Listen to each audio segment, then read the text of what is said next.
শারদীয়া দুর্গোৎসবের সূচনা হয়ে গেছে।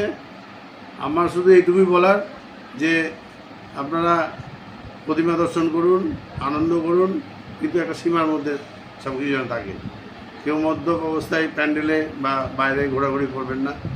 অনেকে নিজেদের পরিবার নিয়ে বেরিয়ে যায়, কাজে তাদের যদি কোনো অসুবিধা না হয় সেটা দেখবেন।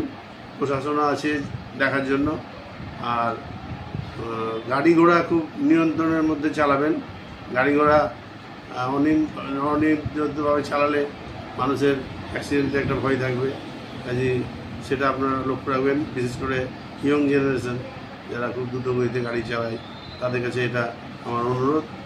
আর আপনার প্যান্ডেলের মধ্যে কেউ ধূমপান করবেন না এবং প্যান্ডেলের মধ্যে এমন কিছু করবেন না যাতে কোনো রকম বিপদ হতে পারে।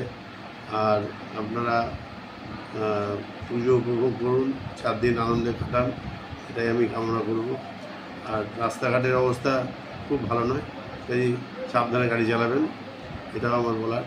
এই পর্যন্ত বলে আমি আমার শারদীয়ার সবাইকে শুভেচ্ছা জানাচ্ছি। আপনার নাম? আমার নাম নন্দকিশোর মুন্ডা। যোগীপুর বাড়ি আমার। আমি যোগীপুর টাউন ক্লাবের পাত্র সেক্রেটারি।